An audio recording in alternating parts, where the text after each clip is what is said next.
Hello बच्चों, आज की इस वीडियो में हम किंगडम मोनेरा को 5 मिनट में स्टडी करेंगे। तो चलो स्टार्ट करते हैं। हमारी इस अर्थ पे जितने भी प्रोकैरियोट ऑर्गेनिज्म हैं उन सब को हमने किंगडम मोनेरा में रखा है। तो सबसे पहले तो आप ये समझो कि प्रोकैरियोट होते क्या हैं। हर सेल में एक जेनेटिक मटेरियल होता है और जेनेटिक मटेरियल उस सेल का कंट्रोलर होता है। उस सेल में क्या क्या एक्टिविटीज़ होंगी ये सारा सब कुछ ये जेनेटिक मटेरियल डिसाइड करता है। तो अगर इस जेनेटिक मटेरियल के चारों तरफ न्यूक्लियर मेम्ब्रेन की कवरिंग नहीं होती है तो उन सेल को हम बोल देते हैं प्रोकैरियोट्स। एक बात और याद रखना, प्रोकैरियोट्स हमेशा यूनिसेलुलर होते हैं, लेकिन यूकैरियोट जो है वो यूनिसेलुलर भी हो सकते हैं और मल्टीसेलुलर भी हो सकते हैं। अब अगर जेनेटिक मटेरियल के चारों तरफ न्यूक्लियर मेम्ब्रेन की कवरिंग हो तो उसको यूकैरियोट बोल देंगे। अब आप ये मत बोलना कि ये रही कवरिंग, बेटा ये जो है वो सेल मेम्ब्रेन है, ये आपको ध्यान में रखना है।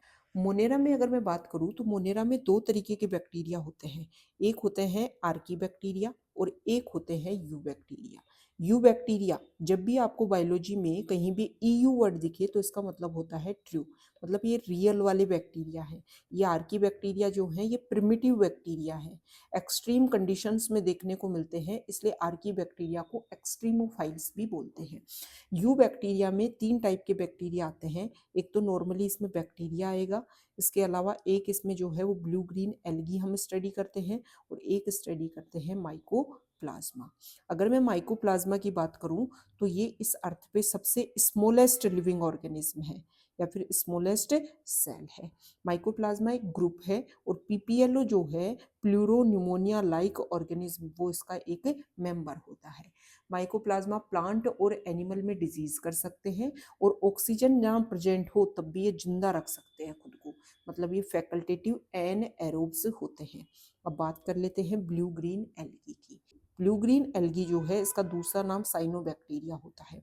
ब्लू ग्रीन एल्गी जो हैं वो यूनिसेलुलर भी हो सकते हैं, कॉलोनियल फॉर्म में भी रह सकते हैं और साथ ही साथ में फिलामेंटस फॉर्म में भी रह सकते हैं। ब्लू ग्रीन एल्गी जो हैं वो टेरेस्ट्रियल में एरिया में भी रह सकते हैं। वाटर में अगर हम बात करें तो मैराइन वाटर में भी रह सकते हैं और ये फ्रेश वाटर में भी रह सकते हैं। ब्लू ग्रीन एल्गी के दो एग्जाम्पल अगर मैं आपको बताऊं तो एक होता है नोस्टॉक और एक होता है एनाबीना। इसके अलावा एक ओसिलेटेरिया भी होता है। ब्लू ग्रीन एल्गी में पावर होती है नाइट्रोजन फिक्सेशन करने की। नाइट्रोजन फिक्सेशन करने में जो एंजाइम काम आता है उसको बोलते हैं नाइट्रोजिनेज एंजाइम। और जब नाइट्रोजिनेज एंजाइम अपना काम करता है तो उसको ऑक्सीजन नहीं चाहिए होती है, तो मतलब एन एरोबिक कंडीशन में नाइट्रोजिनेज एंजाइम नाइट्रोजन फिक्सेशन करता है। अभी मैंने आपको एक फैक्ट बताया कि मोनेरा के मेंबर हमेशा यूनिसेलुलर होते हैं। इसके अलावा एक फैक्ट और आप याद कर लो कि जो मोनेरा के मेंबर्स हैं उन्हीं में पावर है नाइट्रोजन फिक्सेशन करने की। ब्लू ग्रीन एल्गी जो है वो इनमें फोटोसिंथेसिस करने की पावर होती है, मतलब ये सनलाइट को ट्रैप करके फोटोसिंथेसिस कर सकते हैं।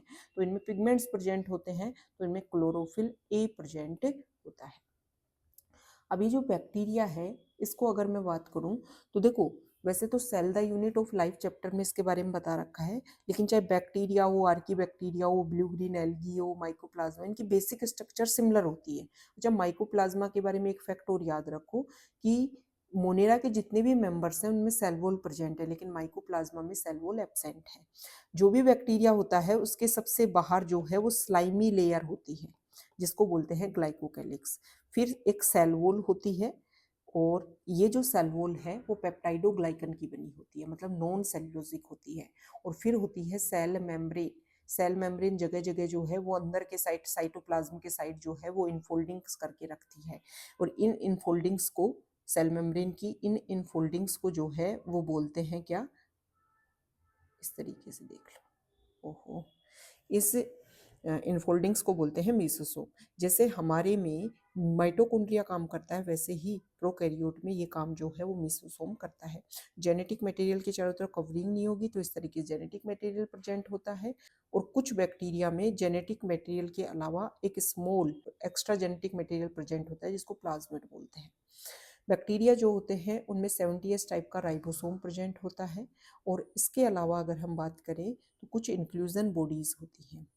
अगर ब्लू ग्रीन एल्गी की बात करें तो उसमें प्लाज्मा मेम्ब्रेन जो है वो ही एक स्ट्रक्चर बनाता है जिसको क्रोमेटोफोर बोलते हैं, जिसमें पिगमेंट्स प्रेजेंट होते हैं जो सनलाइट को ट्रैप करने का काम करता है। तो इस तरीके से स्ट्रक्चर होती है बैक्टीरिया की। ये फ्लैजिला निकलेंगे, फिर कुछ जो है वो फिम्बरी देखने को मिलते हैं और कुछ जो है वो पिलाई देखने को मिलती है।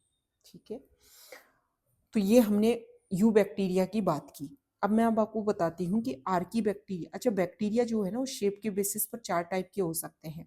कोकी, इसमें स्पेरिकल शेप होती है। बेसिलाई, इसमें जो है रोड शेप्ड होती है। स्पाइरला, इसमें स्पाइरल शेप्ड होती है। और विब्रियो कोमा शेप्ड होती है। अच्छा, ये प्लूरल वर्ड है। सिंगुलर क्या होता है? बेसिलस, विब्रियम, स्पाइरलम, और इसके अलावा जो है वो क्या हो जाएगा? कोकस।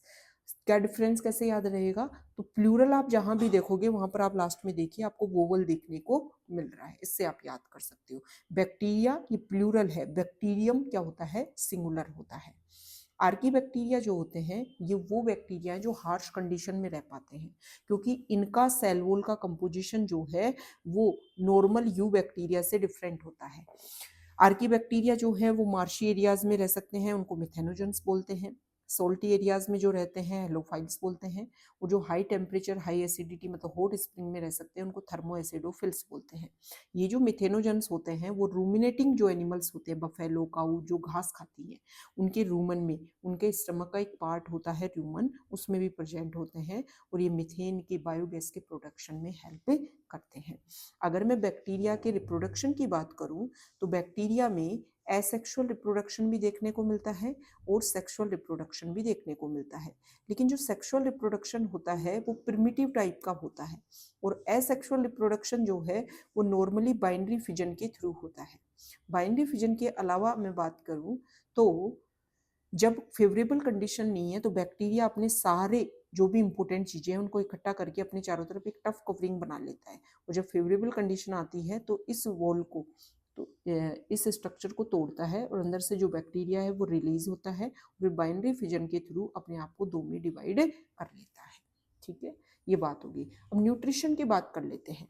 मोनेरा के जो मेंबर्स होते हैं वो ऑटोट्रोपिक भी होते हैं, मतलब सनलाइट का यूज करके खाना भी बना सकते हैं, जैसे कि ब्लू ग्रीन एल्गी। कीमोटोट्रोप्स भी होते हैं। कीमोटोट्रोप्स का मतलब होता है खाना तो खुद बना रहे हैं लेकिन जो एनर्जी है वो सनलाइट नहीं है, वो कोई केमिकल रिएक्शन की एनर्जी है।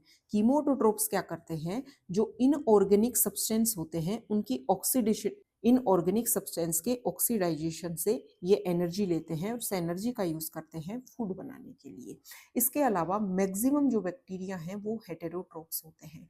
हेटेरोट्रोप्स में भी अगर हम देखें तो ये सेपेरोफिटिक होते हैं। अच्छा, ये सेप्रोफिटिक जो बैक्टीरिया है इनका यूज होता है, जैसे कि हाउस होल्ड में बात करूं तो ह्यूमन की लाइफ साइकिल में बहुत ज़्यादा इंपॉर्टेंट रोल प्ले करते हैं। जैसे हम दही बनाते हैं दूध से, तो उसमें भी ये बैक्टीरिया रोल प्ले करते हैं, लैक्टोबैसिलस। जैसे कि हम एंटीबायोटिक्स बनाते हैं उसमें भी हेल्प करते हैं, जैसे कि स्टेफाइलोकोकस बैक्टीरिया हेल्प करें।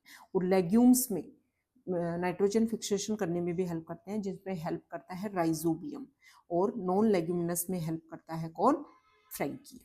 ठीक है, कुछ डिजीज भी कर सकते हैं, तो ह्यूमन बींग्स में, क्रॉप में, फार्म एनिमल्स में और पेट में बैक्टीरिया जो है वो डिजीज करते हैं। कौन कौन से डिजीज? कोलेरा, टाइफाइड, टिटनस और सिट्रस कैंकर।